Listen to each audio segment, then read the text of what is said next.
Alright, ladies and gentlemen, I'm here on the show,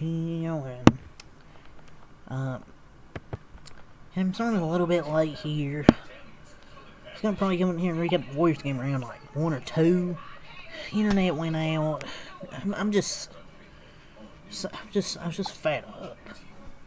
Finally came back in a few minutes ago. I'm gonna recap this, ball game here. The Golden State Warriors beat the Portland Trail Blazers, 119-97. It's their fault for starting shit at 11 p.m. And Spectrum went out 12 o'clock every time fucking goes out, around midnight. Let's recap the Warriors beating the Blazers here. They finally beat the Portland Trail Blazers. Portland Trail Blazers beat them 3 times. All 3 times they played them, the Warriors finally beat them. Given without Danny Avdija and Jeremy Grant. But whatever at this point. I'll take a win. A win is a win with this team. Because they've faced teams that have been injured and they've managed to lose. So, good to have a dominant victory for once. By 22 points. Even Steph didn't have a good night because he only had 7 points and was only 2 of 9 from the field and 2 of 8 from 3. But he had 11 assists tonight because he's guarded much different than most players in this league. He's guarded just different. Like, throw double teams at him, and it's just... sometimes it's just too easy for guys to score. Like, if they can execute right, because if you double Curry, it's like 5-on-3. Warriors should score about every time they touch the ball. But Steph didn't have a great night, but he had 11 assists. Draymond, he didn't have any assists, turned the ball over 6 times, but he scored 7 of his 10 points in the first quarter. But Jimmy Butler had a good night. I believe he had like 16. Moody had 14. Finally, he was able to hit shots. Guy Santos had a really good night off the bench. Like, he had 2 threes. He had 6 assists, 4 steals. Come on, Guy. Guy Santos is a good player in this league. Been trying to tell you guys this season, as the seasons went along, keep him in rotation. The gym part players, they get you wins. Because Guy Santos connects the defense. Plus 24 in 21 minutes. So glad this dude's in rotation. GP2 had a pretty good 2-way game tonight. I've been hard on him, but it's because Steve Kerr puts him in idiotic lineups. D'Anthony Melton, after that slow start since coming back, he has started to get going, scoring-wise. Pods even had a good game off the bench with 15. I believe he was a plus 18. Mount was a plus 20. GP2 was a plus 11. Even Al Horford was a plus 18.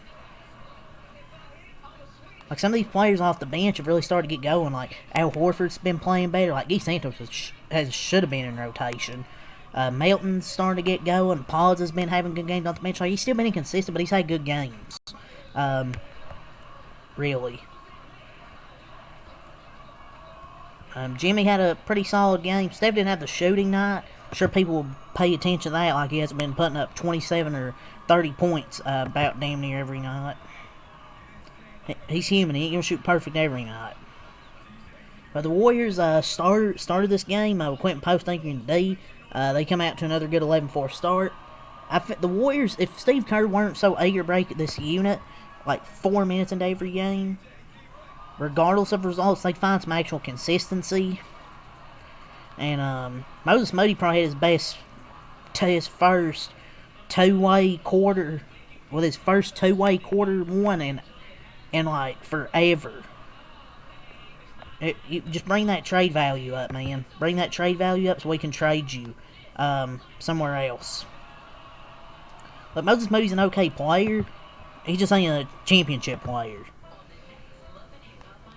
He's just not a winning player for me. But Guy Santos, man, in 9 minutes he was a plus 19 of play. He leads everyone on the team. God knows why Kerr decided to close the most ridiculous lineup in quarter 2, but this is the one game where it really didn't matter because Portland didn't have enough scoring.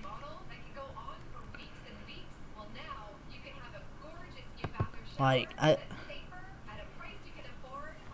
they were missing probably, I don't know how many points Jeremy Green averages. He probably averages 20-something. D-Hop probably around the same, like 20-something points per game. He connects the defense beautifully, and he can hit threes too. He's a real connector and doesn't hijack possessions. He can hit threes, get rebounds, the hustle guy. I obviously want to see him finish at the rim. Like, there's sometimes where he can finish, but I want to see him take shots at the rim instead of just passing it out. But he's a role player. He's doing exactly what the Warriors want him to do.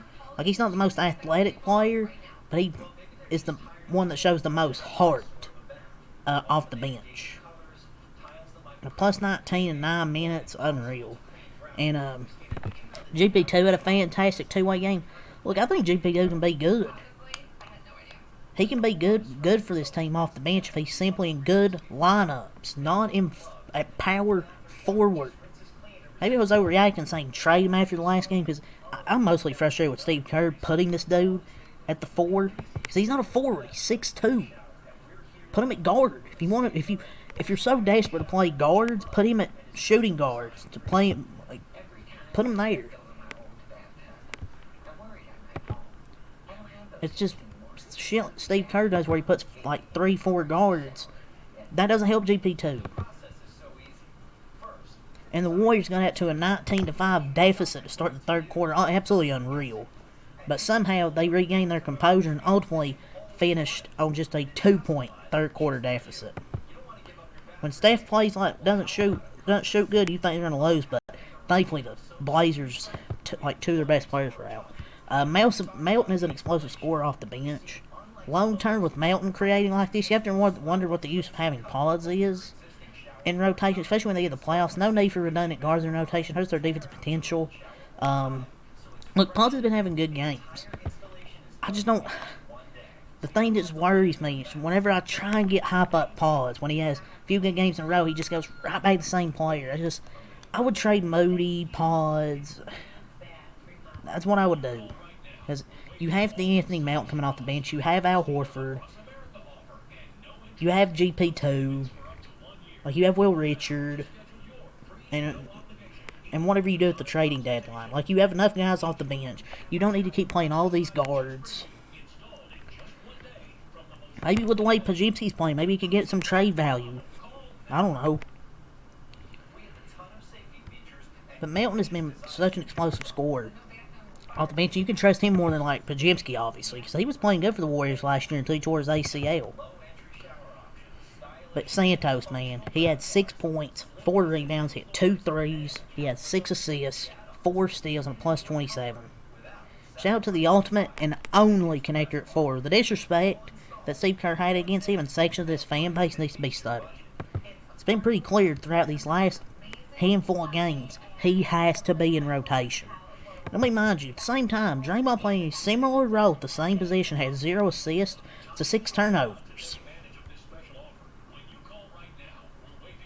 Just saying, man. Like, Guy Santos, like, he connects the defense and he's smart and he's just a smart player, man. Like, I'm not saying he's a superstar. He's the superstar of the Warriors. He's just a really good role player off the bench and has to be in rotation. It's simple as that. And Moody finally had a good game tonight. Hit 4 threes. Maybe he can up his trade value. So I think the Warriors could trade him. Him, Pods, Kaminga. I think they could trade the kids. And they could trade the picks if they want to.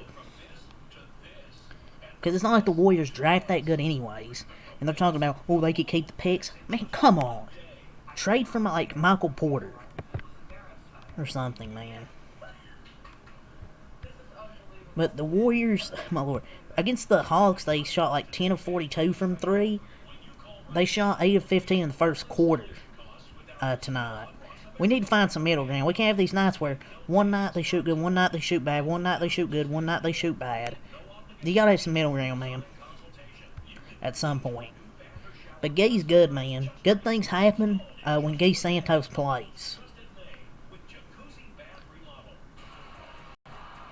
He's always been, like, solid. Sometimes he doesn't get minutes. But I'm happy he's, like, the first or second man to come off the bench. Usually it's, like, GP2, Pods. At least Santos is, like, one of the first people coming off the bench. But let's go over the stat sheet.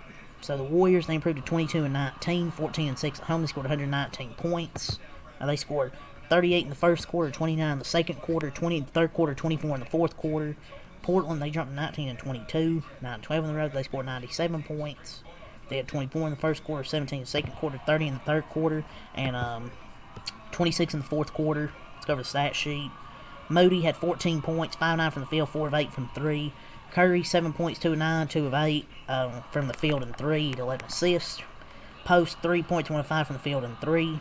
Draymond, 10 points, 4-9 from the field, 2 of 6 from 3, 7 rebounds, no assists, 6 turnovers, 2 steals, 2 blocks. He had a good defensive game, but I don't like that 6 turnovers, 0 assists. Jimmy, 16 points, 5 assists, 6 rebounds, 5 of 7, 1 of 2 from 3. He made all 5 of his free throws. Santos, like I said, off the bench was phenomenal. 6 points, 6 assists, 4 rebounds, 4 steals, 2 threes. Horford, 6 points, 2 of 6 from the field and 3, had 4 assists. Buddy Hield had 3 points. GP2, 8 points, 2 steals, 3 of 5. Melton, 23 points, 9 of 14 from the field, 4 of 6 on threes. Will Richard, 8 points, 2 for 5 from the field and 3. And Pollard had 15 points, 6 of 10 from the field, and 3 for 5 from 3. They shot 47% from the field, 40 from 3, 25 of 57, 12 of 13, 92 from the line. 34 rebounds, 34 assists, 14 turnovers, 16 steals, 5 blocks, 4 offensive rebounds, 30 defensive rebounds, and 14 fouls. For Portland, City Sissoko, 3 points. Shaden Sharp, 19 points. He was 9 for 15. Caleb Love, 17 points, 7 assists. He was 5 for 16 at 2 threes. Donovan Clingan had 7 points, 9 rebounds. He was 2 for 3. He actually hit a 3. Jamani Kamara, 6 points. Robert Williams, 11 points, 8 rebounds, 5 for 8. He hit a 3. Dupree, 3 points. Young Hanson, 3 points. Drew Holiday, 12 points, 8 rebounds. Ray and Rupert, 13 points. And Jamonte Cook with 3 points. So they shot 43% from the field, 30 from 3, 14 of 47, 11 of 17, 65% from the line, 45 rebounds, 20 assists. Warriors forced 22 turnovers, 7 steals, 3 blocks, 8 offensive rebounds, 37 defensive rebounds, and 16 fouls. So a good 119. 97 win for the Warriors. They finally beat Portland. I know they had injuries, they had guys out, but the Warriors have struggled to beat teams that have been injured, like missing stars. So I'll take the win. Any means necessary to get back to 3 games above 500. I believe their next game is against the Knicks on Thursday, and then they have the Hornets to close out the this week before they move to their next week of basketball, which starts with a back-to-back. Oh no! Next gonna be a tough one. They have Jalen Bronson, obviously, Cal Bridges, Mitchell Robinson, Cat, the original gangster. So it's going to be a tough game. You know, it's at home. It's going to be a tough game. But that's on Thursday. I think it's another late game, 10 o'clock. I think the Warriors still, they have 1, 2, 3, 4, still 4 more home games to end this trip. But, I mean, finally the Warriors have a good game. Finally the Warriors have a blowout win. Feels like they never have those. So yeah, the trade deadline will be the center of Warriors discussion because January 15th, I believe Thursday, is when Kuminga is available to be traded. Will he get traded immediately? I don't know. But yeah, we'll see what happens, man. Like, the team's inconsistencies while Kuminga and Buddy Hield's tradable contracts remain outside the rotation. They can climb the standings with the players on the roster if they play like they did on Tuesday, but that's against Portland. But yeah, that's all to say. Leave a like, comment, subscribe for more. Peace, and have a good night.